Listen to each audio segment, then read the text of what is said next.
की जय।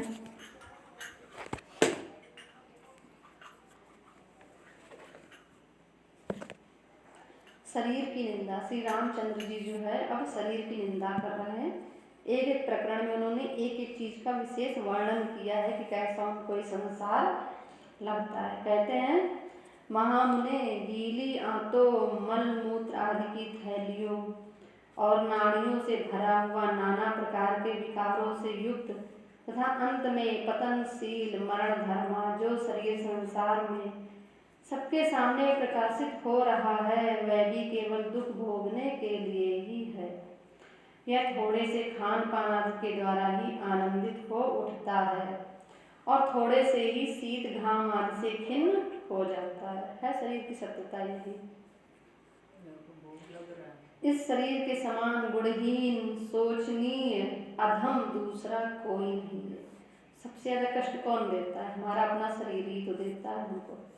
शरीर में अगर फोड़ा हो जाए तो कोई भी कितना भी पकवान रखा हो, कितना भी इष्ट हो, कितना भी प्रिय हो, लेकिन अच्छा नहीं लगता है ना। सब जो है कड़वे तीखे और बेकार लगने लगता है पूरा संसार। यह शरीर वृक्ष के तुल्य है, दोनों भुजाएं इसकी दो शाखाएं हैं, परिपुष्ट कंधा तना है, दो नेत्र इसके बिल या कोडर है, मस्तक का इसका स्थान बड़ा भारी फल है। यह दांत रूपी श्रेणीबद्ध पक्षियों के बैठने के लिए स्तंभ के समान सुंदर आधार है। दोनों कान शब्द रूपी कठफोड़वा पक्षियों के प्रवेश करने के लिए खोखले हैं। हाथ और पैरों की उंगलियां इसके सुंदर पल्लव हैं। वृक्ष के समान शरीर कहा गया। जैसे वृक्ष में पल्लव होते हैं, कठफोड़वा जो है उसमें छेद भी कर देता है, पत्तियां भी होती हैं, रोम भी होते हैं, तने भी होते हैं। गुल्म नामक पेट का रोग ही इस पर फैली हुई लताएं अथवा झाड़ियां हैं। जो पेट का रोग, पेट को कह दिया रोगी है ना। सारा जो है संसार नचाता है, पेट के कारण ही नाचना पड़ता है हर किसी को। यह कर्म करने के लिए पंचभूतों के समूह से संगठित हुआ है। जीव तथा ईश्वर रूप पक्षियों ने इस पर अपने घोंसले बना रखे हैं। जीव वैसे तो देखो भगवान शंकराचार्य कहते हैं कि ईश्वर के सिवा कहीं कुछ नहीं है। ईश्वर ही जो है जीव बन जाता है और ईश्वर जो है ईश्वर ही है। लेकिन कहीं कहीं मान्यता आती है कि ईश्वर और जीव दो अलग अलग प्राणी हैं। दोनों के बीच में एक सूक्ष्म रेखा है, एक सूक्ष्म जो है बस पर्दा पड़ा हुआ है। बिल्कुल नैनो भर की जरा सी बिल्कुल दूरी है, दोनों की यहीं पर वास करते हैं। जीव उस ईश्वर से नहीं मिल पाता है इस मोह माया के कारण। दांत रूपी केसरों से, वैसे तो जीव ही ईश्वर है, ईश्वर अंश जीव अविनाशी कहा गया ना। अविनाशी, कभी भी इसका विनाश नहीं होता है, कभी नहीं मर सकते हैं। हम सब अमर हैं, इसीलिए इच्छा शक्ति बनी रहती है कि हम कभी मरे ना, है ना। हमेशा स्वस्थ और सुंदर और सुखी बने रहें। ये हमारे जो है पुराना गुण है, क्योंकि हम सबको जो है हम सब अमर ही हैं। इसीलिए भाव रहता है कि हम कभी नहीं मरे। शरीर मरता है, केवल ये वस्त्र की तरह बदल देता है। विनाशशील तथा मंद हास्यमय विकार से युक्त हर्ष रूपी फूलों द्वारा यह शरीर वृक्ष सदा अलंकृत होता रहता है। कभी जो है इसमें खुशी आती है, कभी हंसी, कभी दुख, इस प्रकार से अलंकृत होता रहता है। सुंदर कांति ही इसकी छाया है। यह देह रूपी वृक्ष जीव रूपी पथिकों का विश्राम स्थान है। देह रूपी वृक्ष है, जीव जो है क्या है? पथिक है। हम लोग क्या है? राहगीर है ना। हम लोग चल रहे हैं, एक यात्रा हम लोग कर रहे हैं। ये शरीर हम लोग को मिला है, जहाँ पर इस शरीर को लेकर के है तो राहगीर, चलना कहीं और है, चलते रहना है, लेकिन इस शरीर में ही जो है अटक जाते हैं। इस शरीर के कारण ही भटक जाते हैं, इसी के कारण ही रुक जाते हैं, यहाँ पर ही सुख लेकर के बैठ जाते हैं। इसे किसका आत्मी कहा जाए और किसका पराया, इसके ऊपर आस्था और अनास्था ही क्या हो सकती है। कह रहे इस शरीर में जो है कोई आत्मा नहीं है, यह ना किसी की अपनी है ना किसी की ये पराई है।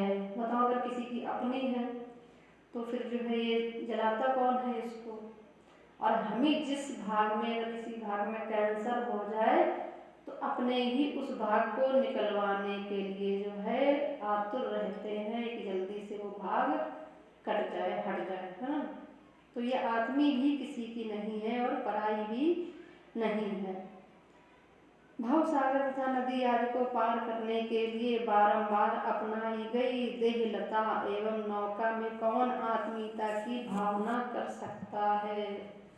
सारे दुख सारे कष्ट इस शरीर के कारण ही है ना। तो भगवान राम कहते हैं कि ये जो भव सागर को पार करने के लिए नौका दी गई है हमें ये शरीर, इससे हम अपना जो है काम बना ले। तो इसके द्वारा कौन जो है अपना काम नहीं बनाना चाहता है। जहाँ रोम रूपी असंख्य वृक्ष उगे हुए हैं, रोम को कह दिया असंख्य वृक्ष है, इंद्रिय रूपी बहुसंख्यक गड्ढों से भरा हुआ है। 19 मुख हैं हम लोगों के। उस देह रूपी निर्जन वन में कौन निर्भय होकर रह सकता है। भगवान कह रहे हैं कि यह निर्जन वन है, इसमें जो है निर्भय कौन है बताओ। अच्छा, निर्भय यानी जिसको किसी चीज का कोई भी भय ना हो, किसी को कोई ऐसा नहीं जो यहाँ पर निर्भय है ना। हर मौत का डर लगा ही रहता है, दुख का डर लगा ही रहता है, आपत्तियों का डर लगा ही रहता है। जो संसार रूपी वन में उगा और बढ़ा है, जिस पर चित्त रूपी चंचल वानर उछलता कूदता रहता है। चित्त रूपी जो है इसमें एक चंचल बंदर है जो निरंतर उछलता कूदता रहता है, जिसका प्रत्येक अवयव विषव चिंतन रूपी मंजरी से अलंकृत है। महान दुख रूपी घुनों के लग जाने से जिसमें सब ओर से छेद या घाव हो गए हैं। कितने ही दुख के घुन लगते रहते हैं, शरीर जो उसी कारण जर्जर लोगों का हो जाता है, बहुत जल्दी प्रभाव पड़ जाता है ना। जो तृष्णा रूपड़ी सरपड़ी का घर है, जिस पर कोप रूपी कौवे ने घोंसला बना रखा है। तृष्णा रूपड़ी ये सांप है लोभ की, जिसमें मंद मुस्कान रूपी पुष्प प्रकट होते और खिलते हैं, इसलिए जिसकी बड़ी शोभा होती है। मंद मुस्कान भी आती है, इसी से शरीर जो है सुशोभित होने लगता है। अशुभ सुख और दुख जिसके महान फल हैं, सुंदर कंधे और बाहें जिसकी शाखाएं हैं, अंगुलियों से युक्त हाथ रूपी पुष्प गुच्छों के कारण जो बड़ा सुंदर जान पड़ता है। प्राणवायु रूपी पवन के स्पंदन से जिसके संपूर्ण अवयव रूपी पल्लव हिलते रहते हैं। प्राण रूपी जो है वायु है, इसी से जो है शरीर चलता है।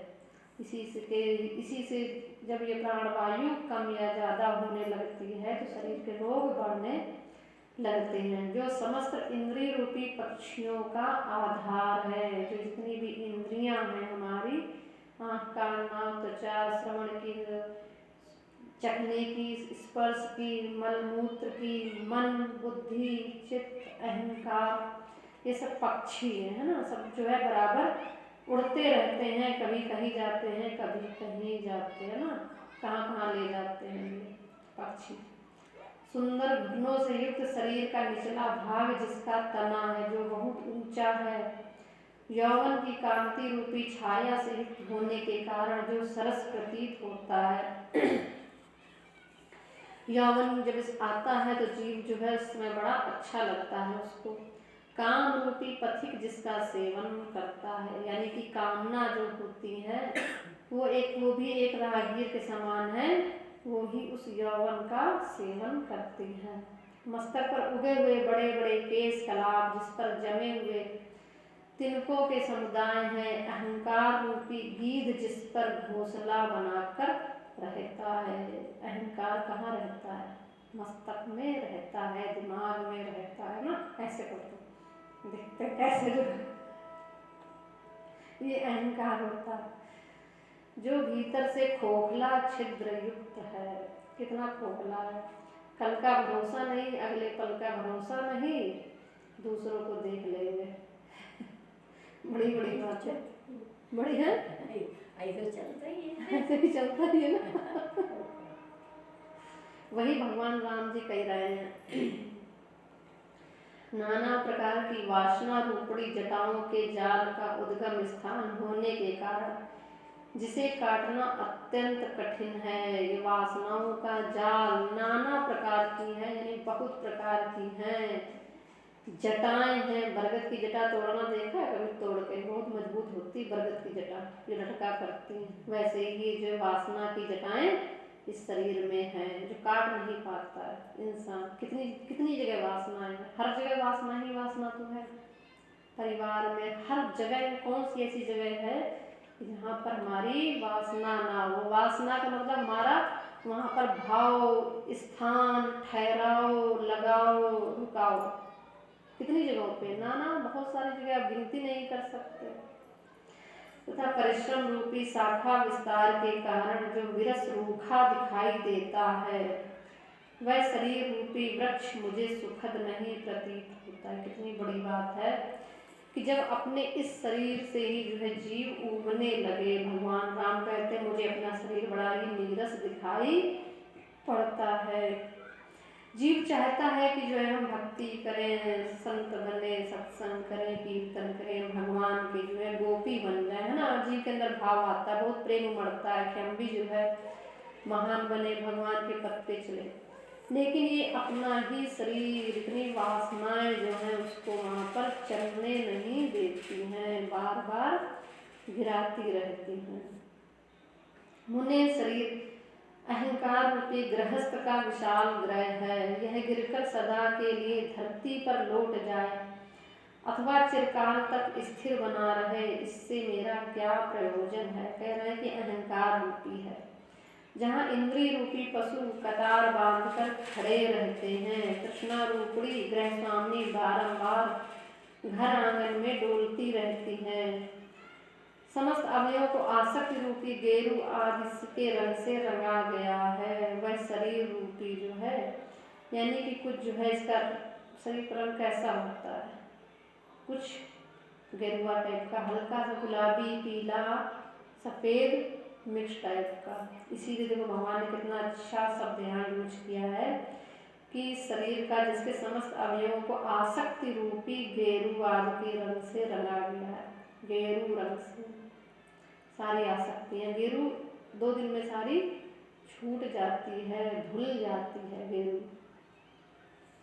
वह शरीर रूपी ग्रह मुझे अभीष्ट नहीं है, पीठ की हड्डी रीढ़ रूपी सहतीरों के परस्पर मिलने से जिसके भीतर खाली स्थान बहुत थोड़ा रह गया है, तथा जो आतंकी रस्सियों से बांधकर खड़ा किया गया है, वह देह रूपी घर मुझे प्रिय नहीं है, जिसमें सब ओर नस नाड़ी और आंतों की रस्सियां फैली हुई हैं, जिसे रक्त रूपी जल से बनाए गए गारे के द्वारा लिपा गया है। भगवान इस शरीर की इतनी निंदा कर रहे हैं। देखो इस शरीर में जितनी भी नसें हैं सब क्या है, हड्डियां हैं, सब जो है रस्सियों से बांधे हैं, है ना। जरा सी कहीं भी एक खराबी आती है तुरंत ही डॉक्टर की ओर दौड़ाती है जीव को। कितना समय खराब होता है डॉक्टर के पास चक्कर लगाने में, वहाँ बैठो जा करके पर्चा बनवाओ, 2-2 घंटे 4-4 घंटे जो है लाइन लगती, कितनी उलझन होती इस शरीर के कारण। गाढ़ निद्रा रूपी सुख सैया के कारण जो मनोरम प्रतीत होता है तथा जिसमें दुश्चेष्टा रूपी दग्ध दासी निवास करती है, वह देह रूपी घर मुझे प्रिय नहीं है।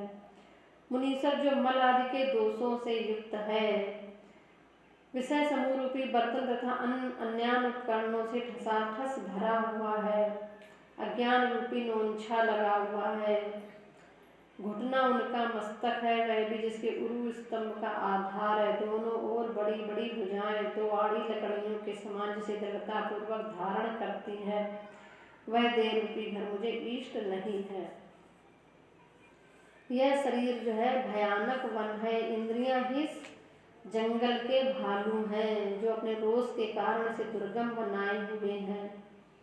यह भीतर से सूना है तथा अनेकानेक निस्सार खोडरों से युक्त है। इसकी दिशा रूपी कुंजें घोर अज्ञान अंधकार से व्याप्त होने के कारण गहन जान पड़ती हैं, अतः यह मुझे कदापि प्रिय नहीं है। धन संपत्ति, राज, शरीर, नाना प्रकार की चेष्टाओं और मनोरथों से क्या लेना देना, क्योंकि काल कुछ ही दिनों में इन सबको अपना ग्रास बना लेता है। काल के घर में सभी समा रहा है ना, सब कुछ जो है जाना है, सब कुछ छूटना है। फिर भी जीव की आसक्ति वासना इतनी दृढ़ है कि बार बार अच्छे से जानता है, निश्चय जानता है कि मृत्यु ही सत्य है, फिर भी जो है उससे विलग नहीं हो पाता। कमल की तरह नहीं रह सकता ना, कीचड़ में रह करके कमल रहना, कमल की तरह बनना, यही जो है योग है। कीचड़ में रह के कमल की तरह खिले रहना। तात जो शरीर मरने के समय जीव का अनुसरण नहीं करते, उसका साथ छोड़ देते हैं, वे कितने बड़े कृतघ्न हैं। फिर आप ही कहिए, उन पर बुद्धिमान पुरुषों की क्या आस्था हो सकती है। यह शरीर उस कोमल पल्लव के समान है जो तनिक सी वायु का संचार होते ही जोर जोर से हिलने लगता है। इसका स्वभाव क्षुद्र है, बहुत ही छोटा है, कड़वा है, नीरस है, मुझे प्रिय नहीं है। इस शरीर में देखो हमेशा मल और मूत्र ही निकलता रहता है, हर वक्त मल मूत्र निकलता रहता है, और फिर भी इस शरीर के कारण ही सारे संबंध है ना, सारा व्यवहार, सारा संसार। खुद को भी कितना प्रिय रहता है अपना शरीर, कि दिन रात उसको व्यक्ति सजाने संवारने में, स्वस्थ बनाने में लगा रहता है। चिरकाल तक यत्न पूर्वक खा पी लेने के बाद भी नूतन पल्लवों के समान कोमल क्रस्ता को प्राप्त हो, यह बारंबार विनाश की ओर ही दौड़ता है। इतना खिलाई पिलाई करो, लेकिन फिर भी क्या होता है, क्रस दुबला पतला हो ही जाता है, बूढ़ा हो ही जाता है, खाल हड्डियां छोड़ ही देती हैं। दीर्घ काल तक लोगों पर अपना प्रभुत्व स्थापित करके धन संपत्ति का सेवन करने के बाद भी ना तो यह ऊंचे उठता है और ना स्थिरता को ही प्राप्त होता है। कभी भी इसमें जो उठाव नहीं आता, ना ही स्थिर होता है। भोग वैभव से संपन्न हो या दरिद्र, दोनों का शरीर समान ही होता है। ठीक, कोई गरीब हो या जो है अमीर हो, सबका शरीर एक समान होता है। बुढ़ापे के समय सभी का बूढ़ा होता है और मृत्यु काल में मर जाता है। मुने, मैं ना तो इस शरीर का कोई संबंधी हूँ, ना शरीर हूँ, ना यह शरीर मेरा है और ना मैं ही यह शरीर हूँ। यानी कि यही भाव रखना चाहिए कि मैं शरीर नहीं हूँ। यानी देखो, एक प्रकृति माता है, समय माता है, काल माता है, तो ये जो है इनकी बड़ी जो है अनुकंपा है हम लोगों पे, बड़ी ही कृपा रहती है जीवों पर, कि इतनी आसक्ति हमें अपने इस जीवन में है अपने शरीर से, और जैसे ही ये शरीर छूटता है तो उसके बाद कोई अगला जन्म मिल जाता है, लेकिन कोई आसक्ति उस शरीर में नहीं रह जाती है। तो ऐसे ही जाने हजारों अनंत जन्म ले चुके हैं और हर शरीर के ले चुके हैं। तो वो शरीर अगर हमको दिखा दिए जाए कि हमने ये सारे जन्म लिए हैं, तो क्या होगा, उस शरीर में सबको देख करके निश्चय ही हम भयभीत हो जाएंगे। और जो है लोगों से जहाँ पर भी उस समय द्वेष होगा, तो वो द्वेष भी खत्म हो जाएगा, कि कभी हम भी जो है इस शरीर में रहे हैं, और बड़ा ही दया का भाव आ जाएगा ना। अभी तो कुत्ता कुत्ता लगता है, फिर लगे नहीं कभी हम भी कुत्ते रहे हैं, तो लगे नहीं बेचारा ये भी जो है दया का पात्र है। तो ये जो काल होता है, समय सबको भुलाने का काम कर देता है। अगर जैसे किसी का बच्चा भी खत्म हो जाए, पति पत्नी कोई भी खत्म हो जाए, संबंधी इष्ट मित्र, कुछ समय बाद जीव उसको भूल जाता है, और भूल करके फिर से जो है वो सामान्य अपना हो जाता है। तो ये जो प्रकृति है, यही भुलाने का काम करती है। जो वे ही लोग पुरुषों में उत्तम है जो मान और अपमान से वृद्धि को प्राप्त हुई है और प्रचुर लाभ से मनोरम प्रतीत होती है। ऐसा विचार करके जिनका चित्त परमात्मा में विश्राम ले रहा है, वे ही लोग पुरुषों में उत्तम। भगवान कह रहे हैं जो लोग कहाँ विश्राम लेते हैं, परमात्मा के ध्यान में विश्राम लेते हैं, परमात्मा के मुख को देख करके मुस्कुराते हैं। परमात्मा के लिए कभी तो एक बार होते हैं कि कभी काश तुम हमको मिल जाओ, तुम्हारे हमको दर्शन हो जाए। वो लोग भगवान कह रहे हैं कि उत्तम है। वे दोषपूर्ण दृष्टियां केवल शरीर में नित्यत्व का विश्वास रखने वाले मनुष्य को नष्ट कर देती है, जो शरीर रूपे गड्ढे में सोती है। जो लोग शरीर पे विश्वास रखते हैं कि शरीर ही सत्य है और कुछ सत्य नहीं है, तो उनका जो है नाश हो जाता है। कुछ ही दिनों में जीर्णता को प्राप्त होकर यह शरीर रूपी पल्लव और झरने के जल की बूंदों के समान बिना किसी यत्न के अपने आप गिर पड़ता है। कितनी बड़ी बात है ना, बिना अकारण ही, है ना। मकान के ढहने का एक बार कारण हो सकता है, लेकिन शरीर तो कितने बार गिरता है, कितने बार गिरता रहता है ना, बार बार बीमार हो जाता है, बार बार दुख आपत्ति इस पर पड़ती रहती है। ये शरीर में बहुत पड़ती है ना। समुद्र में उत्पन्न हुए पानी के बुलबुलों की तरह इस शरीर का बहुत शीघ्र विनाश हो जाता है। ब्रह्मांड यह शरीर मिथ्याभूत अज्ञान का विकार है और स्वप्न रूपी भ्रांतियों का